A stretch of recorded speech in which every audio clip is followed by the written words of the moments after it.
Kids attending the president's rallies makes a New York Times photographer despondent. In an op-ed, Damon Winter writes, "It had been a long journey covering the campaign, and I remember being exhausted by the anger I experienced. In those final weeks, I remember being heartbroken that children were exposed to this anger, were learning from it and participating in it." But kids that are going to the rallies are telling a different story.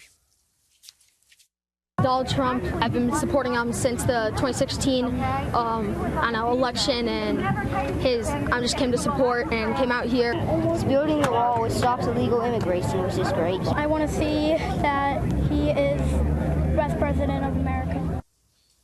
All right, here to weigh in, our panel, RNC spokesperson Kayleigh McEnany, and with the hat on this morning, Democratic strategist Chuck Rocha. Guys, thanks so much for coming on. Kayleigh, I want to start with you. Reading the op-ed, it seemed a bit dramatic, I would say, the concerns that he had. Yeah, it was rife with hyperbole and exaggeration, there's no doubt. And the New York Times, once again, exposes their elitism. And that's what this article was. It was a leftist elite deriding and decrying Trump rallies. He literally says in the piece that he has to take photographs to remind himself of the humanity of Trump voters. He then talks about the press being siphoned off into cages. That is so false.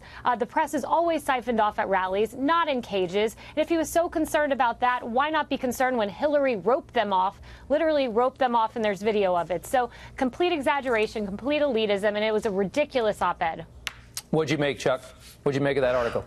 Well, I think politics is an emotional sport. I also think Kelly's got a lot of big words that I don't understand. But what I do understand is this, that there's a lot of emotion in politics. And if you want to take your kids to a rally, you have every right to do that. Isn't it the right thing to do at this particular time with this particular campaign? That's up to you as a parent. Let me take me, for example. I live with two twin-year-old grandbabies, and I'm very emotional. I've been even known to punch a dude when he makes the wrong decision at me. So what I do is I take my phone when somebody calls me about politics, and I step outside because the things I know I'm going to say, I don't want them twin babies hearing because I know they're going to repeat it.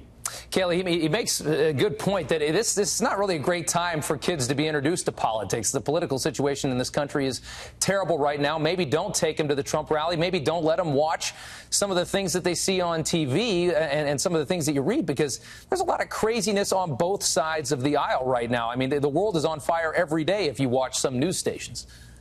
Well, look, I wouldn't take them to a Maxine Waters rally where there's literally encouragement of violent protest against Trump officials, or at least that's how I perceived her statement. But, you know, the kids that you played at the beginning of this segment, I thought it was really interesting to hear, you know, a young person articulate, you know, pretty good arguments against illegal immigration. A lot of these kids walk away having learned something, having been engaged in civics and the political process in a way that maybe they hadn't before. I've been to Trump rallies. As President Trump says, there's a lot of love in the room.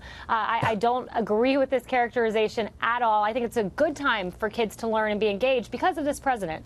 Chuck, on your side, a lot of people say that the president promotes divisiveness and, in some cases, violence. But can't you also argue the exact same thing? The Democrats and the far left and some in the media have made it to the point where you can't even wear a Make America Great Again hat without being assaulted. I mean, that is crazy.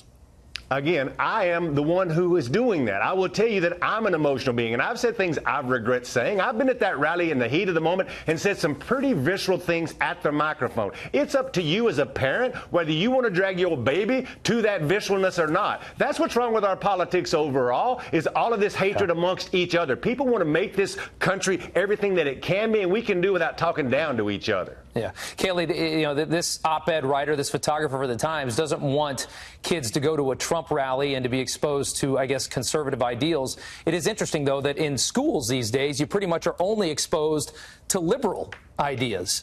So where are you supposed to get the other side if you're a kid? That's exactly right. You know, this editor or this photographer is a liberal snowflake, and any exposure to conservative ideas, to Republican ideas, to him is vitriolic. You're exactly right. Our schools are rife with leftist ideology. There's no doubt about that. Academia, the media, in most cases. So you're right. You know, conservatism shouldn't be characterized as vitriolic, but nevertheless, that's how the New York Times sees it.